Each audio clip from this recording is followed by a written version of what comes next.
الحمد لله نحمده ونستعينه ونستغفره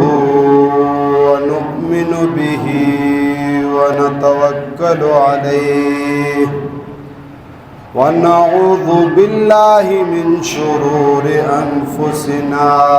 ومن سيئات أعمالنا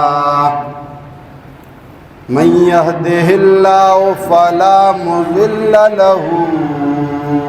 ومن يضلله فلا هادي له ونشهد أن لا إله إلا الله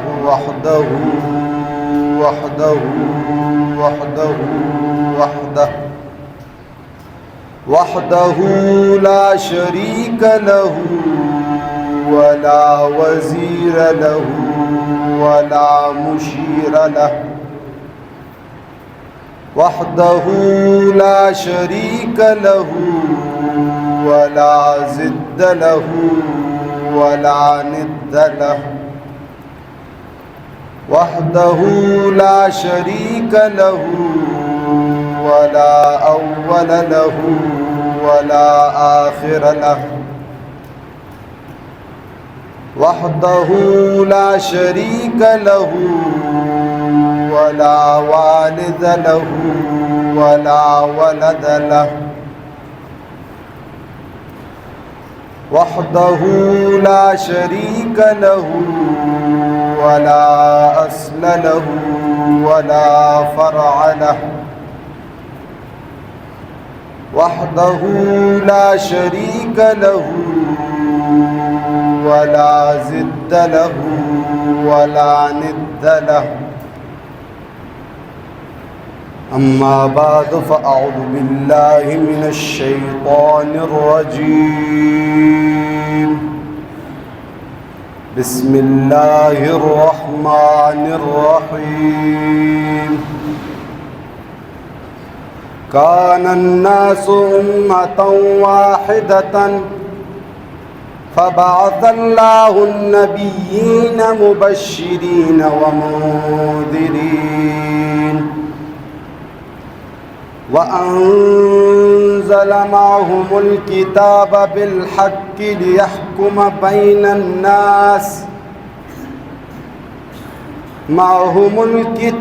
بالحق ليحكم بين الناس فيما اختلفوا فيه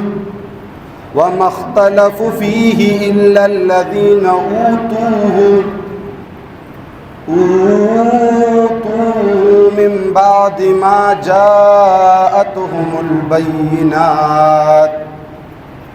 ما جاءتهم البينات بغيا بينهم فهدى الله الذين آمنوا لما اختلفوا فيه من الحق بإذنه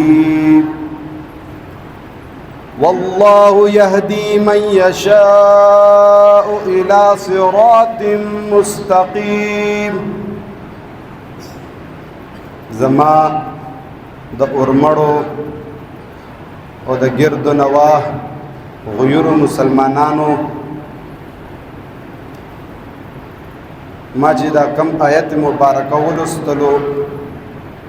دا د سورت بقره آیت نمبر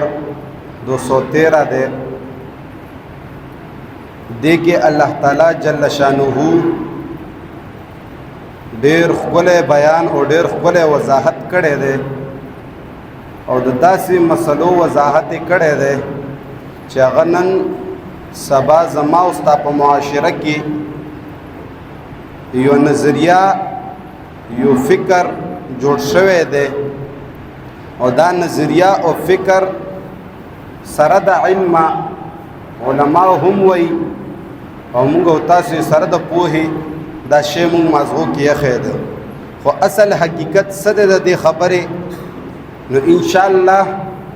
د الله په دې آیات باندې چې کله دا خبره وشي نو انشاءالله ستاسو ذهنونو په دې خبرو کولاو شي. الله تعالی په قرآن کې فرمایي وإنا له لحافظون. الله تعالی وایي چې دا کتاب دا قرآن چې دا کوم قانون مونږ را لېږلی دی د دې قانون حفاظت کوونکي او د دې خیال ساتل د دې د کلمو د قانون د بدلولو حفاظت مونږ اخیستی دی او دې کې شک نشته چې د الله تعالی چې کوم کتاب 1400 سال مخکې راغلی دی همغه شانتي دا کتاب مونږ سره اوس موجود دی خو چې دا نن سبا باوجود د دې کتاب چې الله کوم کتاب را لېږلی او دا اختلافات دي زموږ استاسو په منځ کې یا د علماو په منځ کې نو دا قرآن د دې اختلافاتو ختمولو دپاره راغلی نو ما چې خبره وکړه کوم آیت مې وویلې دا مې د دې دپاره وویلې چې الله تعالی په خپله ویلي دي چې دا کتاب حفاظت کوونکی زه یم نو چې الله د کتاب حفاظت کوونکی دی نو دې کتاب کې رد و بدل هم نشته نو نن سبا چې زمونږ کومې مسلې راځي زمونږ چې په خپلو منځو کوم اختلافات راځي باوجود د دې قرآن دا خبرې ولې نه حل کېږي دا مسلې ولې نه حل کېږي کتاب کې رد و بدل هم نه دی شوی قوانین پکې هم اخوا دي خوا نه دي شوي ضابطې پکې هم اخوا دي خوا نه دي شوي حکمونه پکې هم اخوا دي خوا نه دي شوي نو څه وجه چې نن دا قرآن مونږ سره موجود دی او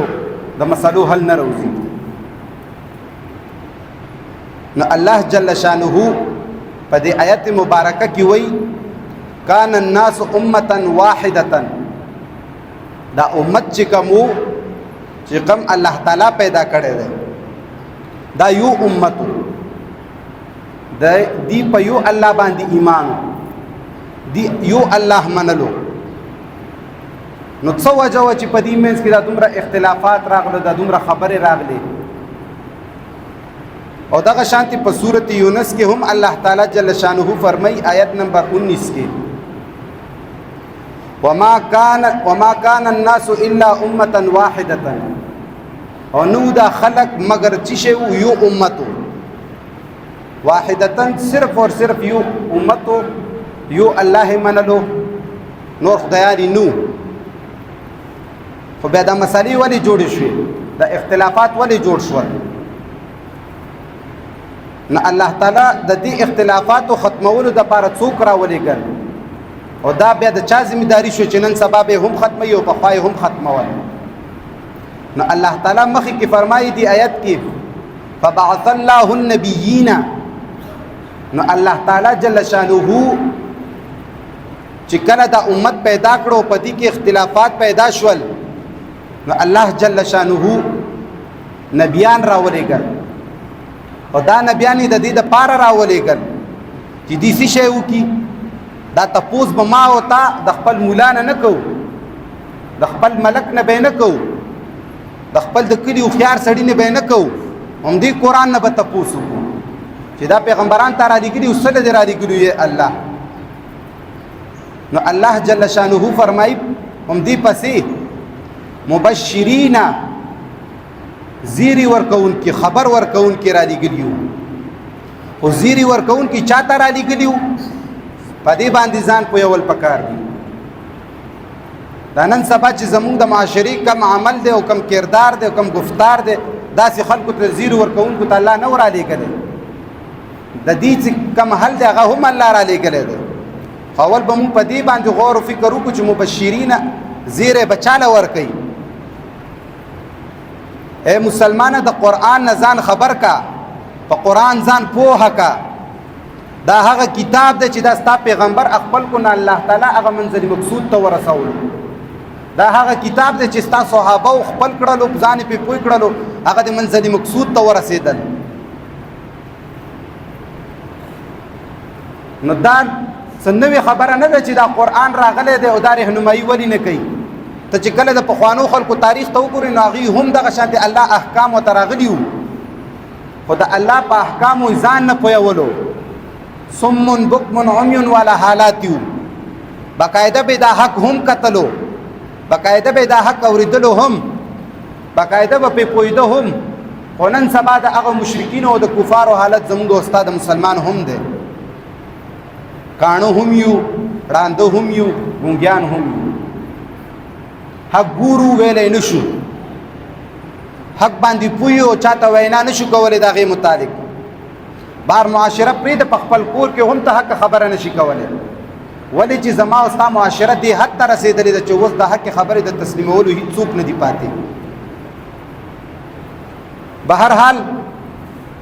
خبرم کوله د مبشرین په باندې، دین هغه خلق مراد دي چې کم خلق د قرآن په قوانینو او په ضوابطو باندې ځان پوهه کي او په هغې باندې عمل وکړي، خپل کردار او خپل گفتار د قرآن په شانتي کي، د الله د قوانینو مطابق خپل نفس کی. خو افسوس نن سبا زما او ستا نفس خواهشات دومره زیات شوي دي چې قرآن ډېر شاته پاتې شوی، د الله تعالی احکام ډېر شاته پاتې شوي. نو که چېرې ته په دې قرآن باندې صحیح معنو سره عمل وکړې، په دې قرآن باندې صحیح طریقې سره ځان پوهه کړې، د الله د احکامو نه خپله ځان خبر کړي، د چا په خولې باندې نه. څوک چې د خبرې هغه د مولیانو کیسې کوي، څوک چې د خبرې هغه د روایاتو نه کیسې راوباسي، همدغه کیسې او روایات چې وګوري نو د دې قرآن خلاف راځي. نو الله تعالی جل شانه وایي چې زیری ورکړه هغو کسانو ته چې کوم په دې قرآن باندې او قانون باندې عمل کوي. ومنذرین مخې ته الله تعالی فرمایي یره ورکړه ویروه هغه خلک چې کوم خلک د دې قرآن خلاف کوي، د دې قرآن په قوانینو ځان نه پوهیږي، د دې قرآن په احکامو ځان نه پوهیږي، خپلو بچو ته یې نه ښایي، خپلو معاشرې کې چاته په صحیح معنو سره نه ښایي. او دا داسې نه ده چې دا یو سړي ته یا یو قوم ته خطاب دی، دا هر هغه سړي ته خطاب دی چې کوم د اسلام دعویدار دی چې وایي چې زه مسلمان یم او ما ایمان راوړی دی. په افسوس نن زما او ستا په عامي باندې چې هغه ځان داسې د لاسونه تینځلي چې هغه وایي چې بس دا کتاب زما نه مولا دی، په دې که ځان پوهول غواړي نو مولا کار دی، که زه پې ځان پوهول غواړم نو ما هم چې مسله راشي مولا له به ورځم، په خپله پې ځان نه پوهوي. نو الله تعالی دې کوي چې منذرینه ویروئ هغه خلک چې کوم خلک د قرآن په احکامو ځان نه پوهوي، په دې خبرو باندې ځان نه پوهي چې کوم الله تعالی ورته رالیږلي دي. والله تعالی مخکې دا وینا هم کړې ده چې آیا ما د مخلوق کتابونه رالیږلي دي؟ آیا چې دا نن سبا ستا معاشره کې کوم مولا کینی یوه ګنټه یا دوه ګنټې بیان وکړي یا جلسو ته ځي مختلفو ځینو کې بیانونه کوي چې دا کمې کیسې ده ته کوي، آیا دا کتابونه الله تعالی وایي چې په دې عمل وکړه؟ نه، الله تعالی خپله وضاحت کړی دی. وانزل معه الکتاب، الله تعالی وایي چې کوم نبیان مې رالیږلي هغې سره ما کتاب رالیږلی دی، هغه کتاب مې د دې دپاره رالیږلی چې په دې باندې څه شی وشي، دا هم الله مخکې فرمایلی دي لیحکم بین الناس، په دې باندې فیصله وکړئ، په دې باندې خبره ختمه کړئ، په دې باندې وروسته خبره کوم خو اول په وانزل باندې خبره کوم. الله چې را نازل کړی دی آیا ته څه وایې چې دا بخاري نازل کړی دی، مسلم نازل کړی دی، ترمذي نازل کړی دی، یا دغه شانتې د صحیح سته نازل کړي دي؟ الله تعالی قرآن نازل کړی دی. الله چې کوم کتاب نازل کړی دا واضح معلوم کتاب دی. نو الله چې نازل کړی دی دا حق کتاب را نازل کړی دی، او دا حق کتاب د څه دپاره نازل کړی؟ د دې دپاره نه چې ته په المارو کې کېږدي صرف د تلاوت په ټایم کې رالی، د دې دپاره نه چې صرف ته د وظیفو دپاره رالی، د دې دپاره نه چې ته د ختمونو دپاره استعمالی. دا کتاب د فیصلې کولو دپاره کتاب دی. نن سبا چې زما او ستا هوښیار عالم فیصله کوي نو هغه د مخلوق په کتابونو باندې کوي، هغه دا ځان نه ستړي کوي چې په دې قرآن کې د دې متعلق څه خبره شته او که نشته. کنې ډېرې داسې مسلې دي چې زما او ستا معاشرې کې پې خلک فیصلې هم کوي او بیانوي هم، خو هغه د قرآن کټر خلاف دي. دا کم چې ما خبره وکړه بعث الله النبیین، الله تعالی نبیان راولېږل، مبشرین زیری ورکوونکي، ومنذرین یره ورکوونکي، او دې سره الله تعالی مخکې د یو ډېرې غټې خبرې وضاحت کړې چې نن سبا زما او ستا په معاشرې کې دا کفر ډېر په غټه سطح روان دی. الله وایي چې وانزل معهم الکتاب، هغې سره مونږ کتاب را نازل کړو. زمونږ او ستاسو په معاشره کې یوه نظریه مشهوره ده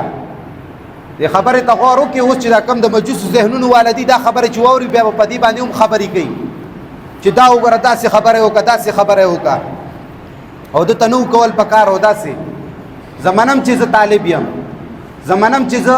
کفر پروف شوی نه یم خو الحمدلله چې په حق خبره پوه شم داسې پلار مې تربیت کړی دی او داسې پیغمبر مونږ ته دا کتاب راوړی چې هغه ډېر غیرتي مخلوق الله پیدا کړی دی نو ماله چې حق خبره معلومه شي ماله ضمیر اجازت نه راکوي چې زه یې پټه کړم. نن سبا ته مولا له ورشه تپوس دې وکړه چې رسول او نبی کې فرق څه دی. ته چې هر مولا له هر مفتي له ورشي نو هغې ټول نه غټ فرق څه ښیي. هغې دا خبره کوي چې رسول هغې ته وایي چې کتاب یې ورکړی او نبی هغې ته وایي چې کتاب یې نه یې ورکړی. داسې ده که نه ده؟ هر مولا له چې ورشي او د مونږ او ستاسو هم دا نظریه ده او انشاءالله چې په دې مسله باندې پوه شو نو آینده دپاره به د دې خبرې خلاف چلیږو.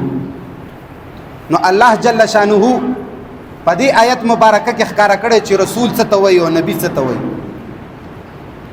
نو زما او ستا په معاشره کې مشهوره دا ده چې نبی چې کم ته کتاب نه وي ورکړي صرف وحي ورته راغلی د الله احکام خلکو ته چې کم دي ښودلي تنبیه یې کړي وي او رسول هغې ته وایي چې الله شریعت راوړی قرآن وسره. صحیح ده مولا صاحبه امی صاحبه ستا خو دا نظریه ده خو قرآن نه دې تپوس کړی چې د دې متعلق قرآن څه وایي. قرآن خو دې کې ښکاره اعلان کړی دی فبعث الله النبیین مبشرین و منذرین. الله تعالی نبیان لګلی دي او لګلی دي او چې شی کړي دي الله تعالی وانزل معهم الكتاب هغې سره الله تعالی کتاب نازل کړی دی. نو دې ځای کې خو د الله کلام وایي چې کتاب نازل کړی دی نبیانو سره او زما او ستا نظریه ده چې کتاب رسول ته ورکول کېږي نبی ته کتاب نه وي ورکړی شوی. نو الله جل شانه قرآن کې د ډېرو مسلو وضاحت کړی دی خو زما او ستا مسلمان پې ځان نه دی پوه کړی. نو الله جل شانه دې ځای کې ښکاره وضاحت کړی د دې خبرې چې نبی ته خو الله تعالی کتاب ورکړی. د دې آیت نه خو ښکاره معلومیږي چې الله نبیان راولېږل او هغه نبی سره چې شی راولو کتاب یې راولېږلو. نو چې کتاب یې رالیږلی نو ته څنګه دا خبره کوې چې رسول ته کتاب ورکړی او نبي ته کتاب نه وي ورکړی. او د دې خبرې او د دې نظریې د وجې نه د کفر غټې دروازې کولاویږي. دا خو زما او ستا په منځ کې ډېره معمولي غوندې خبره ده. د دې به زه یو مثال درکړم انشاءالله تاسو به پوه شئ چې دا څومره غټه کفري نظریه ده. دا داسې نه ده چې ما او تا په دې باندې پوه شولو چې یاره رسول ته کتاب ورکړی او نبي ته کتاب نه وي ورکړی. دې کفر دروازه خو نه ده کولاو کړې بس دا خو وړه خبره ده. د دې وړې خبرې به تاله زه یو غټ مثال درکړم. مرزا غلام احمد قایدیاني چې کله د نبوت دعوه وکړله تاسو خبره چې هغه ته یو سړی ورغلو څه شي تپوس یې ته وکړو څه سوال یې ته وکړو. هغه ته سړی ورغلو ورته وایي چې ته خو د نبوت دعوه کې خو تا نه زه ورکوټی غوندې تپوس کوم چې تا د نبوت دعوه په څه بنیاد کړې ده. نو هغه ورته وایي چې ښه کوه سوال تابعدار یم زه ناست یم کوه سوال. نو هغه ورته وایي چې ته چې د نبوت دعوه کې تا سره کتاب کم دی. د هغه جواب څه تاسو خبر یې؟ د هغه جواب هم دغه و چې ما د نبوت دعوه کړې ما د رسالت دعوه نه ده کړې. ما سره به کتاب اله وی چې ما ویلي چې زه رسول یم خو زه چې د نبوت دعوه کوم دا د دې وجې نه کوم چې زه ما سره کتاب نشته دی. امید دی الله نه چې په دې خبرې او په دې مثال به پوه شوي وی. دا دومره د کفر او د دومره د شرک غټه لار کولاوي. غټ پټ سړی چې کوم د پیغمبرۍ دعوه نه د نبوت دعوه کوي دا هسې بیسه نه کوي. دې ته زمونږ او ستا مولا لاره کولاو کړې ده چې دې دا نبوت تقسیم کړی دی چې یو تشریعي وي یو غیر تشریعي وي. او چې کله هغه دعوه وکړله د نبوت زه هغه ته نه وایم چې هغه ښه کار کړی. هغه کټر ګمراه دی هغه کافر دی هغه د قرآن خلاف چلېدلی. هر هغه سړی چې کوم د قرآن د حکمونو خلاف کوي او چې کوم د قرآن د آیاتونو خلاف کوي هغې ته مونږ کافر وایو. خو چې دې سړي کفر کړی دا کفر وجه څوک جوړ شوي دي. دا زما او ستا کتابونه زما او ستا تقسیمونه چې کوم د قرآن نه خلاف مونږ کړي دي. کومه مسله چې قرآن کې الله څنګه بیانه کړې ده د هغې خلاف مونږ کړی دی. ارمان دی چې په دې قرآن پوه نو نن به مونږ سره دا شی نه کېدلی. نو چې ما کوم مثال تېر کړ نو چې دې سړي دا دومره غټه دعوه کوله دا یې هسې نه ده کړې. دا زما او ستا د مولا د وجې نه یې کړې. دا زما او ستا د نظریې د وجې نه یې کړې چې زما او ستا دا نظریه چې رسول ته کتاب ورکړی شوی وي او نبي ته کتاب نه وي ورکړی شوی. نو دغه د ته د لاره کولاو که مرزا غلام احمد څه وایي چې ما خو د نبوت دعوه کړې ما خو د رسولیت دعوه نه ده کړې چې زه رسول یم که چېرې زه رسول وی نو ما سره به کتاب زه نبي یم ما نبوت دعوه کړې دا کم نن سبا چې کفر ته دروازې کولاو شوي ده زما استاد د ناپوهۍ د وجې نه د قرآن نه د نه خبروالي د وجې نه نو امید دی الله تعالی نه چې په دې خبرې به پوه شوي وی به هر حال دا خو ما د یوې مسلې وضاحت کولو ومې کړلو چې دې ځای کې الله تعالی چې کومه خبره ذکر کړې او زمونږ کومه خلاف نظریه ده د هغې وضاحت مې کولو مخکې ته الله تعالی وایي چې د کتاب خو ما نازل کړی خو څه دپاره لیحکم بین الناس چې فیصله وشي د دې خلکو په منځ کې او زما او ستا ملا چې راپاسي څه وایي زما او ستا ملا چې د کوم مخلوق کتابونه لیکلي دي چې دې د دنیا غټ غټ علماو ورته زړونه وچوي چې هلکه دا د مخلوق کتابونه پرېږدي دا ګمراه کوي د الله کتاب ته راشه خو نه دلته خو دوی په داسې ایمان راوړی دی چې دوی باقاعده دا خبره کوي چې قرآن د مخلوق د یو څو کتابونو نه علاوه ناقص دی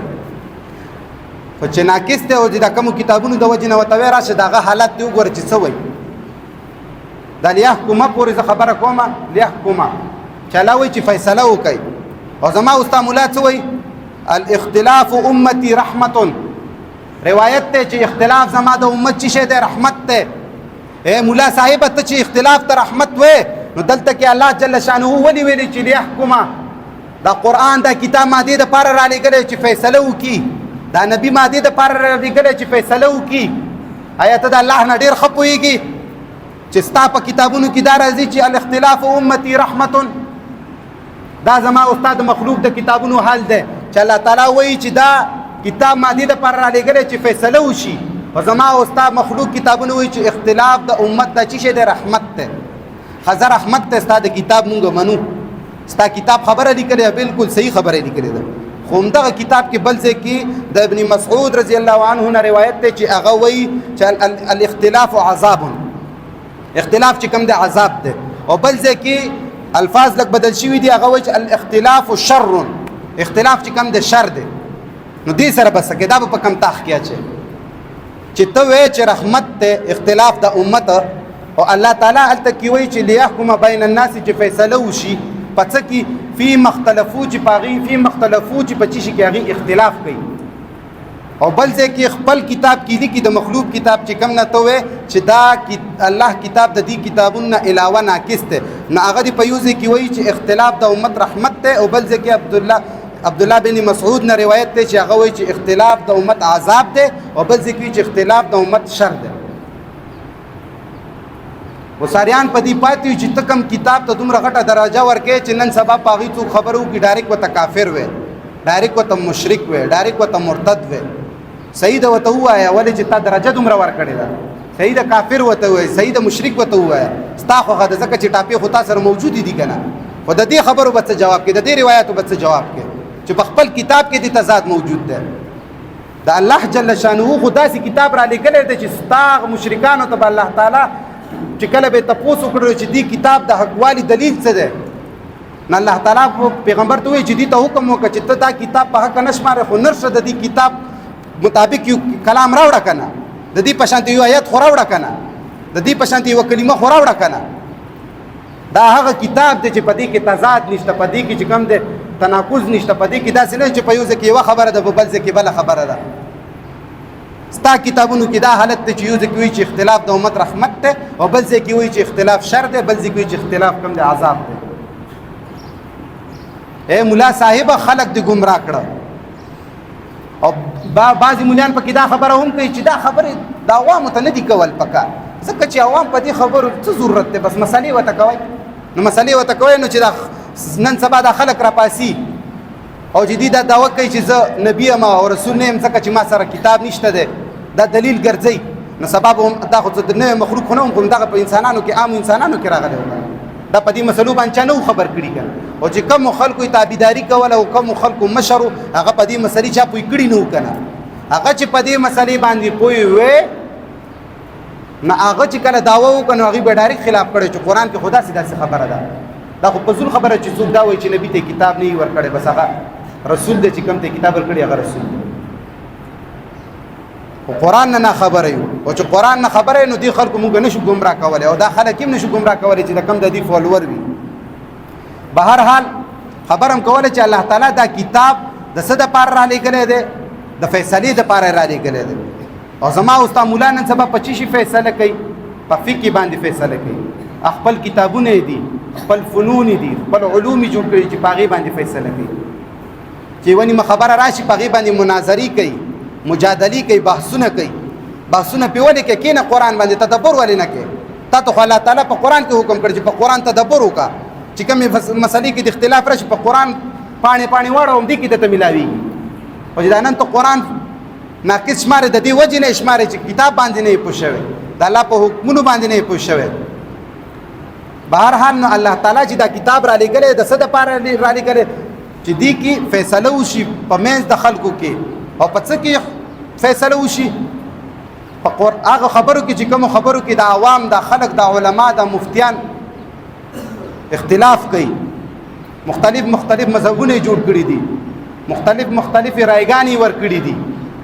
او افسوس په دې خبره چې یو خبرې متعلق 4 خبرې دي او دا 4 واړه به منې هم او ایمان به دې هم وي. او چې دې کې د یوې باندې هم ایمان نه وي نو ته کافر یې. تا باندې به د دې څېړنه د کفر ټاپه لګي. دام کېدای شي چې د یوې خبرې حل 4 خبرې. دا الله تعالی خو داسې کتاب را لېږلی چې بس هغه یو ځل فیصله وکړي بس خبره ختم. هغه 4 قسمه خبره نه کوي. ستا د امامان چې کوم تا د پیغمبر نه هم غټه درجه ورکړې ده. دا یو وایي چې دې ځای کې به لاسونه تړي، بل وایي چې دې ځای کې به تړي، بل وایي چې دې ځای کې به تړي. یو عالم دی وایي چې دې ځای کې به تړي، یو امام بل وایي چې دې ځای کې به تړي. ته په دې خبرو خو سوچ وکړه چې دا خبرې دې د چا نه نقل کوي. دا خبرې چې دې کوي دا د دې ذاتي رایه نه ده چې دې وایي چې یو وایي دې ځای کې لاس تړه، بل وایي دې ځای کې لاس تړه، بل وایي دې ځای کې لاس تړه. دا د دې ذاتي رایه ده. دا دې منسوب کوي چې دا پیغمبر به داسې کول. یو وایي چې پیغمبر به دې ځای کې لاس تړلو، بل وایي چې پیغمبر به دې ځای کې لاس تړلو، بل وایي چې پیغمبر به دې ځای کې لاس تړلو. ته چې دا 4 قسمه خبرې کوې، ته خبرې چې په اغیارو باندې او په مشرکینو او کفار چې دا کوم انګریزان دي په دې باندې ستا د دین نه څه تاثر غورځېږي؟ چې دا څنګه کتاب ورته الله را لېږلی چې په یو صف کې 10 قسمه خلک ولاړ دي چې د هغې اسلام نه راوړي، چې د هغې اسلام نه دومره زړه تور دی. هغه د دې وجې نه تور دی چې ستا مولا چې دا دین کومې طریقې باندې بیان کړی او خلکو ته یې ښایي نو هغې اریان پاتې چې دا خو خپله منځو کې د دې اختلاف دی. نو 100 مذهبونه دي، نو زمونږ به دې څه اصلاح وکړي. تقریبا د یو څو جمعې مخکې یو ملګری راغلی و، هغه راته خبره کولی چې زه 14 کې تعلیم کوم. دا د دې د مولیانو د حالات ته ښیم چې د دې د وجې نه مشرکین خو پرېږده چې هغې متنفره شوي، خپل مسلمانان متنفره شوي دي چې څوک شیعت ته وړي او څوک چې کوم دي قایدیان کېږي، څوک چشي ته وړي. هغه راته دا وویلې چې ته د دې نه خبرې چې زه تقریبا 4-5 میاشتې مخکې مفتي صاحب ته راغلی وم او ما هغه ته ویلي وو چې زه د دین نه مې بلکل زړه موړ شوی دی صرف په دې وجه باندې چې زمونږ دین خو څه دین نه دی. دا دغه کس خبرې دله کوم چې هغه دا خبره کولی چې زمونږ دین خو څه دین نه دی. چې ولې څه چل دی په څه شي باندې دین نه دی؟ چې مفتي صاحب دا خو بس صرف استنجاګانې دي پکې، غسلونه دي پکې، حجونه دي پکې، عمرې دي پکې، دا یو څو مخصوص عبادت دي، دا شیزونه دي پکې، نور خو څه پکې نشته. د انګریزانو خو داسې نظم ضبط دی چې زه تللی یم ما د هغې ځای ماحول لیدلی چې هغې په کومه طریقه باندې چلیږي خپلو منځو کې. اگر چې الله نه مني، توحید عقیده یې نشته ده، قرآن باندې عقیده یې نشته، خو چې د هغې طور طریقه ګورم او زمونږ د مسلمانانو حالت ته ګورم نو ما خو زړه بلکل تور شوی او ویلې چې زه ملحد شوی یم، ښه کلک ملحد شوی یم. نو چې بیا راته مفتي صاحب کېناستو نو دا قرآن یې راواغوستلو، ځای په ځای راته ایتونه وښودله، وضاحت یې راته وکړلو، راته ډېرې خبرې چې کوم زما اشکالات و هغه اشکالات یې راته د قرآن په رڼا کې ختم کړل. چې بیا چې کوم دی ما واپس راغلم اسلام ته، اسلام مې قبول کړل. نو اوس الحمدلله یو څو کتابونه راته مفتي صاحب وښودل، هغې مې چې مطالعه وکړه نو ما ته ایله پته ولګېدله چې دا قرآن دا دین دا ډېر غټ قانون او آیین او ضابطه ده. خو زما او ستا مولا چې کومه پیش کړې ده بار امت ته او مونږ ته، بس هغې دا حالت دی چې خلک لګیا دي ګمراه کېږي. بهرحال نو الله تعالی دا کتاب فیصلې ته رالیږلی او د هغه څه دپاره چې کوم څه کې اختلاف کېږي. او الله تعالی څه وایي وما اختلف فیه الا الذین، اختلاف نه و کړی په دې کتاب کې، په دې قانون کې، په دې آیین کې، خو چا کړی و؟ هغه هم الله تعالی ذکر کوي الا الذین، مگر هغو کسان کړی اوتوه چې هغې ته الله تعالی کتاب را لېږلی و، هغې ته الله قانون را رسېدلی و، هغې ته د الله احکام را رسېدلي وو. او ډېرو مفسرینو دې ځای کې لیکلي چې دې ځای کې نن سبا چې دا کوم علما دي دا ترې مراد دي چې کوم ته د پیغمبر د وراثت پاتې شوی دی. نو چې الله تعالی دې ځای کې خپله ښکاره کړې ده چې دا خلک پکې اختلاف کوي، نو دې نه هم معلومیږي چې فیصله په الله باندې کول پکار دي، په مخلوقو باندې نه دي کول پکار. ځکه چې دې ځای کې الله ښکاره کړې ده چې اختلاف به کولو، خو مګر چا به کولو؟ هغه خلکو به کولو چې چاته کتاب راغلی و. او دا اختلاف یې ولې کولو؟ د مخلوق کتابونو ته به یې کاته، د الله نه علاوه کتابونو ته یې کاته، د الله نه علاوه خلکو ته به یې کاته، د هغې د رای مطابق، د هغې د مزاج مطابق فیصلې به یې کولې. تاسو ته به مفتي صاحب یوه خبره کوله چې د ابوجهل یا دغه شانتې دا نور چې کوم مشرکین غټ غټ تېر شوي دي چې دا دین اسلام نه قبلولو که نه، هغې ته که چېرې دا پته وه چې دا نن سبا 5 وخته لمونځ کوه، حج عمره کوه، زکاتونه ورکوه، بس دا دین دی، نو په والله چې هغې به په شروع کې قبول کړی و. او چې هغې نه قبلول، هغې ته پته ده چې دا قرآن ما کله یو ځلې ایمان پرې راوړو نو بیا به د الله د قانون مطابق چلېږم، بیا خپل خواهشات نشم فالو کولی، بیا خپل د نفس خبرې نشم منلی. خو زما استاد مولا سره د دې چې دعویدار دی چې زه د پیغمبر وارث یم او ما سره د الله کتاب دی، زه الله کتاب خلکو ته ښایم، نو باوجود د هغې څه شی کوي؟ د مخلوق د کتابونو نه مسله بیانوي او بس دا یو څو عبادتونه یې چې دا مخلوق ته ښایي، او نور د قرآن اصل احکام او کوم مقصدونه دي د عباداتو ټولې بدل کړي دي ورته. نو الله تعالی هغه خلکو هم وښودل چې کومو خلکو اختلاف جوړ کړی دی. نو الله تعالی وایي چې دې اختلاف خو وکړو، خو دا اختلاف یې کله کړی دی؟ من بعد ما جاءتهم البینات، چې کله دې ته الله تعالی ښکاره دلایل راولېږل، کتاب یې ورته راولېږلو، نبی ورته راولېږل، قرآن کې ورته حکمونه راولېږل، هغه ضوابط یې ورته راولېږل چې په کوم باندې ستا د ملک فیصله کېږي، ستا د کلي د وطن فیصله کېږي، ستا د دوو ورونو منځ کې چې لانجه شي یا د ګاونډي منځ کې لانجه شي یا د نور کوم د معاشري کوم اصول او کارونه دي د هغې فیصله چې شي په قرآن یې کوه، دا ته الله تا ته راولېږل. او باوجود د هغې چې کوم د دې ملیانو اختلاف وکړو. او دا اختلاف یې ولې وکړو؟ دا اختلاف یې صرف د دې وجې نه چې یا به جب ته پکې خیر و، یا به خېټې ته پکې خیر و، یا به مدرسې ته پکې خیر و، یا چې کوم د چاندې به ورته راتلې، یا به زکاتونه ورته راتلې. ملا سړي چې کوم ځای کې خیر خرابېږي هغې ځای کې هغه خبره قدریم نه کوي حقه. زما والد محترم چې تنها شوی و، په څه وجه تنها شوی و؟ هغه چا سره پولی پټی نه و شریک، هغه صرف دا وجه و چې هغه قرآن په صحیح معنو سره بیانولو، او قرآن چې څوک صحیح معنو سره بیانوي نو هغې سره مرګېتا هغه سړی نشي کولی چې کوم سړی لالچي وي او دنیا غواړي. ځکه چې قرآن دا چاندي بندوي په مولا باندې، قرآن دا زکاتونه بندوي په مولا باندې چې دلې مه راوړه، دا کلي کې غریب ته وروړه. ځکه خو نن زما استاد دا حالت دی چې څوک سرسایه راغونډه کړي او بیا یو غریب پاسېږي ووایي چې هلکه دا غریب ته ورولېږئ او ستا مولا جومات کې جنګ کوي او تا نه ځي. دا ذهن چا جوړ کړی دی؟ دا مولا دا کار ولې کوي؟ دا زما استاد د کتابونو د وجې نه، زما استاد هغه خلکو د وجې نه چې کوم خلک د مخلوق کتابونو تابعداري کړې ده. کني چې قرآن نه څوک خبره، قرآن خو ښکاره ویلي دي چې څه شی خرج کوي. یسألونک ماذا ینفقون، تپوس کوي پیغمبره چې څه شی خرج کړو؟ نه الله تعالی ورته وایي چې کل العفو، دې ته ووایه چې کوم شی تاسو نه اضافي شي هغه خرج کوئ، او خرج یې کوئ داسې مه خرج کوئ چې ته یې ملا ته ورړه چې هغه سره ښه ښکلې ګاډي دي او ښه ښکلې بنګلې دي او ښه قیمتي موبایلونه ورسره دي، او ته هغه ته زکاتونه وړه او کور کې چې کوم د کلي کې دی سړی د لوږې نه مري، کونډه ښځه هغه د لوږې نه مري، یتیم دی د لوږې نه مري، او هغه ته څه مه ورکوه، وړه ملا ته یې جب کې اچوه. نو الله تعالی هغه خلق دې ځای کې وضاحت کړی چې کومو خلکو اختلاف کړی، نو هغه نن سبا چې دا کم ځان ته وایي چې موږ د نبیانو وارثان یو او قرآن بنوي، نو دا خلک چې کوم دي الله ښودلي دي چې دې اختلاف وکړو په دې کې، او اختلاف یې د څه د وجې نه وکړو، هغه هم الله تعالی بیان کړي دي. بغیا بینهم، دی به خپلو منځو کې ضد او د ضد او د عناد د وجې نه به چې کوم دي خپلو منځو کې دا اختلاف کول. یو به ویلی چې زما خبره ټیک ده، بل به ویلی چې زما د مسلک خبره ټیک ده، بل به ویلی چې زما د تنظیم خبره ټیک ده، بل به ویلی زما د تنظیم خبره ټیک ده،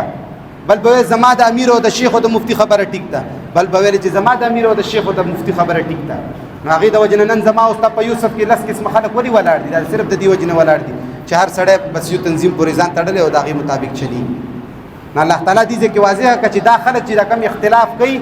دا صرف د دې وجې نه چې دې کې ضدونه دي. زما والد محترم دی الله تعالی غټي مرتبه ورکړي هغه به دا خبره کوله چې نن سبا په معاشره کې زما 60-70 سال عمر دی زما تجربه ده چې ټول نه زیات بغض او عناد او حسد چې کوم دی دا په مولا طبقه کې دی زموږ والد محترم چې دا ځای په ځای باندې تنها کېدو دا ځای په ځای باندې تنظیمونو نه وتو دا ځای په ځای باندې مدرسو نه وتو د جلسو نه بچ وتو چې دا بعضو ځینو ته بیانونو ته نه غوښتلو دا به صرف د دې وجې نه غوښتلو چې هغه به حق بیانولو هغه به د الله هغه قانون بیانولو چې کومې په صحیح معنو سره قرآن کې راوړی دی خو دا مولیانو به ضد کولو چې په کار د داسې نه کې په کار د داسې نه کې په کار د داسې نه کې دنیوي مفاد لپاره دا یې ورته نه دي ویلي چې د الله تعالی به د نه پې ناراضه شي بلکې دا به یې ورته ویلی چې بیا د طالبان نه راځي مدرسو ته بیا د عوام جومات ته نه راځي بیا دا پلانکې نه راځي بیا پلانکې حاجي رانه خفه کېږي هغه مدرسې سره تعاون نه کوي بیا پلانکې ملک خفه کېږي هغه مدرسې سره تعاون نه کوي او والله چې داسې مولیان ما په خپلو سترګو لیدلي چې زما والد ته به ویلې چې دا شی مه کوه دا شی مه کوه بیا د دنیا د سیسټم خرابېږي خو الحمدلله هغه ته الله تعالی ایمان ورکړی هغه ته الله تعالی عقیده ورکړې وه هغه چې کوم دی داسې نه و چې اسمان نه پیدا شوی و الله راکوز کړی و هغه قرآن زده کړی و هغه که چې دا کم عدل و هغه که چې دا کم حق پرستی و دا نور چې شی نه و دا صرف د دې وجې نه چې هغه قرآن په صحیح معنو سره زده کړی نو الله تعالی دې زموږ او ستاسو سینونو د قرآن په صحیح معنو سره تپوس کړي نو دې ځای کې الله تعالی ښکاره کړه خلک چې کوم خلکو په خپلو منځو کې عناد کولو نو الله تعالی وضاحت کوي چې د دې حل هم شته او که نه شته نو الله تعالی فهدى الله الذین الله هدایت وکړو الذین هغو کسانو ته آمنو چې ایمان یې راوړو ایمان یې په څه شي باندې راوړو د مخلوق په کتابونو یې راوړو په مشایخو باندې یې راوړو په هغه ملکانانو یې راوړو چې کوم ورته خیر راوړی نه د الله په دې کتاب باندې ایمان راوړو د الله په احکامو باندې ایمان راوړو هغه دا ومنله چې د قیامت په ورځ به الله تعالی ته زه مخامخ کېږم هغه دا ومنله چې الله تعالی قوانین چې کوم دي د دې مطابق زندگی تېرول دي هغه دا ومنله چې د الله قانون چې زه په یو ځل په خپلې سینې کې دننه کړمه نو بیا به د مخلوق تابعداري او د مخلوق خبرې ته توجه نه ورکوم نو فهدى الله الذین آمنوا پس الله هدایت کوي الذین کسانو ته آمنو چې ایمان راوړي تسلیم کی هر هغه څه چې الله تعالی په دې کتاب کې را لېږلي دي نو دا یوه خبره یاد ساتئ کله چې زمونږ او ستاسو سینو ته دا خبره کوزه شوله او زمونږ په ذهنونو کې دا خبره راغله چې هر هغه څه چې په قرآن کې دي دا دین دی او په والله که دا مولا دغه شانتې دکانداري تا سره وچلوي امي دغه شانتې تا بیا نشي خوړلی دغه شانتې ستا په پیسو باندې چې کوم دی زکاتونه سرسایو باندې ګاډي نشي اخیستلی ستا په پیسو باندې او زکاتونو په سرسایو په چاندو باندې چې کوم دی هغه ګاډي او بنګلې او مدرسې بیا نشي ساتلی خو چې یو ځلې دا خبره ذهن ته کوز کړي چې دا کتاب کې چې کوم سره لیکلي دا دین دی او انشاءالله دا مې یو ذهن کې دا یوه خبره ځان سره ساتلې ده چې څو پورې ما ته د نن سبا دکانداري مولیانو کافر نه وي ویلی مشرک نه وي ویلی د اسلام نه خارج راته نه وي ویلی ما ته به د دې خبرې اندازه کېږي ته په حقه نه یې روان چې کله یې راته وویلې بس زه پوه شوم چې د دې دکاندارۍ ته نقصان دی او حقه خبره کوي به هر حال نو دې ځای کې الله تعالی ویلي دي چې ایمان والا خلک هغې ته الله تعالی هدایت کوي او هدایت په څه شي کې کوي لما اختلفوا فيه من الحق بإذنه په هر هغه څه کې الله تعالی ورته رهنمایي کوي لاره ورته سموي خبره ورته سموي په کوم څه کې چې د دې اختلاف او په چی شي سره الله تعالی وایي چې په خپل حکم سره په خپل توفیق سره به دې سړي ته زه چی شی کوم هدایت کوم رهنمایي به کوم او اختلاف به ختموم خو زما او ستا مولا چې نن سبا دته مسله راشي دته یوه خبره راشي دته یوه واقعه یا د چیش متعلق راشي نو قرآن سره تلل نشته چې کله د اکابرو ویلي چې دا خبره صحیح ده چې کله د دې مولیانو ویلي د دې شیخانو ویلي چې دا خبره صحیح ده دا بیا نشي خوځېدلی والله چې داسې خلک ما لیدلي چې ما ته دا اوس د والد د شهادت نه بعد راغلي دي قسم په الله چې ما به د قرآن آیت ورته ویلو هغه به راته د مخلوق خبره کوله نو ما به تعجب کولو چې ظالمه زه د قرآن آیت وی او ته د مخلوق خبره کوې او ته بیا هم خپلې خبرې ته صحیح وې ته دا قرآن آیت ته وګوره او هغه قرآن آیت ته به بیا دغه په شانتې تاویلات کول د مشرکینو غوندې همدغه مشرکینو ته به چې کله الله تعالی یو شی حکم وکړو نو دوی پکې کیسې کولې دا څنګه دی چې بیا دا داسې دی بیا دا څنګه دی چې دا بیا داسې دی بیا دا څنګه دی نو مغه د مشرکینو عمل زما او ستا مسلمان ته رادنه شوی دی نو هغه ورته تاویلات کول ما ته چې پلان کې مفسر لیکلي دي پلان کې مفسر لیکلي دي مال مولي صاحب تفسیرونه په تن دروله د تفسیر ستا بنیاد چې کوم د تفسیر والی یې شوی شیعه یې دی ستا کوم اصل کتاب چې لیکلی شوی دی چې لاندې بیا ته خلکو اخذ کړی دی هغه اولنی کتاب شیعه لیکلی دی چې کومه ترجمه یې کړې ده هغه ورني تبری کړې ده او تبری کټر شیعه دی ستا مولا یې په خپله مني چې دا شیعه دی نو چې هغې نه اخذ شوی دی او ته ما ته د هغې حواله راکې او زه ته د قرآن د آیاتونو لفظي ترجمې نه ثابتوم او ته بیا هم په خپلې خبرې باندې کلکې. هغه د یهودو او مشرکینو غوندې د موسی علیه السلام قوم چې ویلي چې ستاسو د سخي والا مینه ستاسو زړه ته تلې ده، دننه بالکل ګور ګور ته دننه شوی. همغه شانتې زموږ او ستاسو په منځ کې چې کومه د مخلوق مینه د زړونو ته تلې ده، که دا مینه زموږ او ستاسو د زړه نه ووته د مخلوق، نو په والله بالله چې دغه اختلافات، دغه شرونه، دا فسادونه، دا اختلافات هر څه ختمیږي. خو زما او ستا هر سړی نن سبا چې زده کړه کوي هغه د مخلوق د کتابونه کوي، قرآن ته په صحیح معنو سره نه کینی. نو دې ځای کې الله تعالی وایي چې زه د خلکو اختلاف ختموم خو په خپل توفیق سره. والله الله چې د یهدي هدایت کوي من یشاء چې چاته وغواړي، چې چاته وغواړي مطلب دا نه دی چې ته بیا دا اعتراض کې دا خبره کې چې الله تعالی د خپل گمراه کوي، الله تعالی خپل هدایت کوي. نو دې کې خو زموږ خبرې نشته دي، دا خو موږ په خپل گمراه نه یو. ته چې جدوجهد کوي قرآن کې الله تعالی ښکاره وایي چې ان مع العسر یسرا. ته چې مهنت کې، ته چې په قرآن باندې تدبر کې، ته چې په قرآن باندې ځان پوهې، نو الله تعالی هغه کار کوي من یشاء یهدي من یشاء. نو دغه شانتي سړي ته بیا هدایت کوي چې کوم سړي د الله تعالی په قانون باندې چلیدلی. قرآن کې خو ته ښکاره الله تعالی ویلي چې ان مع العسر یسرا. باقاعده نورو ځینو کې دغه شانتي الله تعالی فرمایلی دي چې ته کله کوشش وکړې، محنت وکړې، نو ته چې څه دپاره کوشش او محنت کې نو هغه به تا ته میلاویږي. خو نن سبا زما او ستا مسلمان ته نه میلاویږي. وجه څه ده؟ صرف د دې وجې نه چې هغه قانون او ضابطې مونږ باندې مونږ عمل نه دی کړی چې کومه ضابطه او قانون مونږ ته الله تعالی ښودلی دی. نو د من یشاء نه صرف دا نه ده مراد چې بس الله تعالی چاته وغواړي. الله تعالی هر هغه چاته غواړي چې کوم سړی د قرآن باندې ځان پوهول غواړي، کوشش کوي او محنت کوي. او هر هغه چاته نه غواړي چې کوم په خپل قرآن نه ځان لري کوي، د مخلوق کتابونه مني او د مخلوق په کتابونو باندې ځان کوي. نه الله تعالی مخې ته څه وایي؟ والله يهدي من يشاء الى صراط مستقيم. الله هدایت کوي هغه خلکو ته چې کوم د الله تعالی په نیغې لارې باندې عمل وکړي. نو دا تپوس به مونږ د الله تعالی د کتاب نه وکړو چې اے الله تا کوم کتاب را لېږلی دی، ستا صراط مستقیم کم دی، د دې متعلق ستا څه وینا ده؟ نو الله تعالی په صورت انعام آیت نمبر 153 کې فرمایي وان هذا صراطي مستقیما فاتبعوه. اے مسلمانا الله تعالی وایي چې دا کومه د قرآن لار چې کومه ده، دا کوم صراط مستقیم دغه دی، دا الله تعالی چې کوم کتاب تا ته را لېږلی دی، کوم قانون تا ته را لېږلی دی، کومه ضابطه چې تا ته را لېږلې ده، دا چې شی دی؟ الله تعالی وایي صراطي، دا زما لار ده. او کومه لار ده؟ نو د دې وضاحت هم الله کړی دی، مستقیما نیغه لار ده. اے مسلمانه ما چې مستقیما نیغه لار تا قرآن کې راولېږله، د قرآن پر رڼا کې ما تا ته راولېږله، د هغې وضاحت تا ته ما قرآن کې په هر آیت کې کړی دی. اے مسلمانه ستا اوس کار دی، اے بنده ستا اوس کار دی، د هغې وضاحت هم الله تعالی کوي فاتبعوه. دلته کې الله تعالی فرمایي چې تاسو تابعداري وکړئ. هو د چی شي؟ الله تعالی چې کوم قانون را لېږلی، کوم کتاب یې را لېږلی. نو دې ځای کې چې ته خپله وایې چې دې ځای کې تابعدارۍ نه، د قرآن د هو ضمیر هغه ته راجع دی، د الله کتاب ته راجع دی. نو چې د الله کتاب ته راجع دی، نو ای مولا صاحبه ولې د مخلوق کتابونه ښیې؟ ته چې منبر ته وخېږې ته ولې د مخلوق کې تعریفونه کوې؟ ته چې روغې جمعې کې تا ته چېرته په دې دا مسلمانان په روغې جمعې کې یوه ورځ صرف کینی الله تعالی کتاب ته، هغه هم په دې نیت باندې راځي چې د الله کتاب او څه مسله به زده کړو. ته ولې د مخلوق کتابونه ورته ښیې؟ ته ولې ورته د خپلو مشایخو کیسې کوې؟ نو الله تعالی ویلي چې دا قرآن چې کوم دی صراط مستقیم دی او تابعداري د دې وکړئ. نو دا تابعداري به کله کېږي؟ دا تابعداري به هله کېږي چې ملا د جمعې په ورځ باندې بیانونو کې، جلسو کې، همدغه شانتې کوم ځای کې دیني مجالس وي په هغې کې د قرآن اصل قوانین او ضوابط او احکام بیان کړي، نو خلک به پرې تابعداري وکړي او اتباع به وکړي.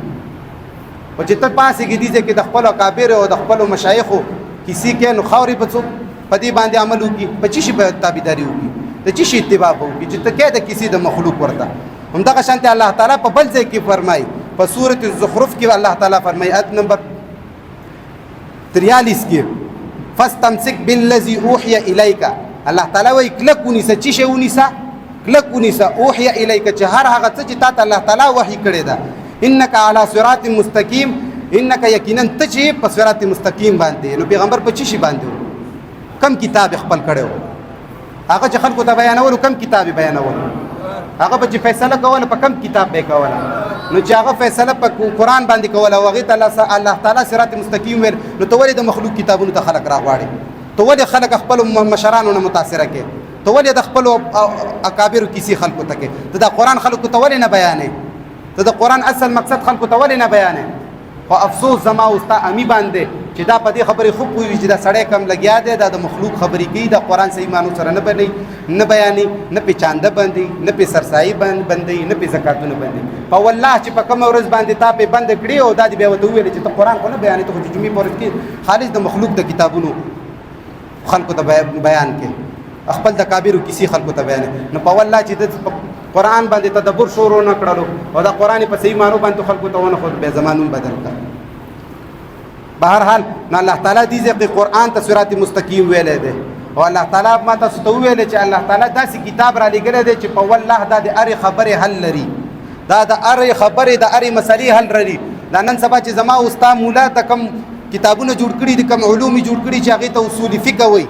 دا چې دې ته محتاج شوی دا د دې وجې نه محتاج شوی دی چې دا په قرآن باندې صحیح ځان نه پوهېږي په والله چې د هرې مسلې حل په دې قرآن کې شته هر څه پرېږده زما غوندې ادنا سړی چې بیان کوي 1 ګنټه 2 ګنټې یا نیمه ګنټه یې کوي د دې قرآن نه کوي ملا صاحبه بیا ته څنګه په قرآن نه پوهېږي تا خو 8 درجې باقاعده ځان ستړی کړی دی تا خو کورسونه کړي دي تا خو فنون ویلي دي باوجود د هغې باندې ته قرآن محتاج شمارې باوجود د هغې باندې چې کوم دی ته غټې غټې واقعې رالي ته چې دا قرآن یو آیت ووایې نو هلته کې چې ته ترجمه کوې نو هلته خو بیا تا نه خطا کېږي بیا د یوه غټه کیسه لیدلي د رحمان بابا یا د خوشحال خان خټک یا دغه شانتې د نورو والا هغه کیسه شروع کړي بس چې ټایم ګورې ټایم پوره شوی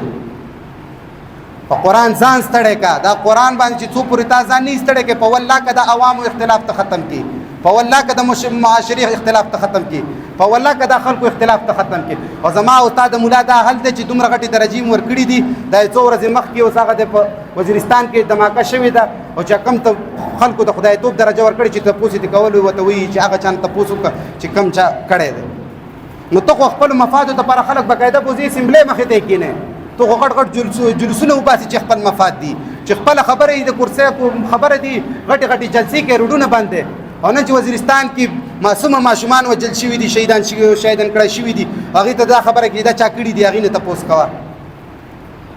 مسلمانه په قرآن باندې ځان چې پوه کړې د دې خلکو حقیقت به درته معلوم شي د دې ټوک بوک به درته معلوم شي د دې منافقت به درته معلوم شي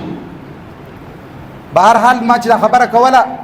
نو دا د الی صراط مستقیم نه لاړه چې صراط مستقیم الله تعالی قرآن ته ویلی دی نو الله دې موږ ته په دې خبر باندې عمل کولو توفیق راکړي یا پروردګار عالم دلته چې څومره مسلمانان راغلي دي د ستا کتاب زده کولو دپاره راغلي دي یا الله د ستا کتاب سینو ته ورکوز کړي یا پروردګار عالم په دې قرآن باندې صحیح معنو سره پوه کړي یا پروردګار عالم د دې چې څه قسم شرعي حاجتونه یا الله ته یې پوره کړي یا الله چې د دې څه قسمه مصیبتونه په کورونو کې الله ته ختم کړي یا الله ډېر کورونه به داسې چې په هغې کې په خاندان کې اختلافات وي ورونو کې به اختلافات یا الله اختلافات ختم کړي یا الله چې د چا کارونه ولاړ دي کارونه روان کړي یا الله د ډېرو خلکو روزګارونه نشته یا الله روزګارونه ورکړي یا پروردګار عالم دلته چې څومره مسلمانان راغلي دي یا الله دا په دې لالچ راغلي دي چې الله تعالی دې موږ ته د قرآن صحیح علم به په دې ورځې وښیي یا الله نو چې زما د خولې نه کوم الفاظ وځي نو هغه الفاظ وباسي چې کوم الفاظ د قرآن اصل مقصد بیانوي یا پروردګار عالمه دا مسلمانان چې څومره دي دا علماو ډېر دوکه کړي دي یا الله داسې داعیان هر جومات کې پیدا کړي چې دا قرآن اصل مقصد بیانوي یا پروردګار عالم زموږ مولیانو ته دا توفیق ورکړي چې د مخلوق یې زړه نه وځي او د خالق یې په زړه کې شي او د خلکو ته اصل قرآن وښیي یا پروردګار عالم زموږ او ستاسو مسلمانانو آخرت ښکلی کړي یا پروردګار عالم د شرونو نه مو ساتې یا الله د بدامنۍ نه وساتې صلی الله تبارک وتعالی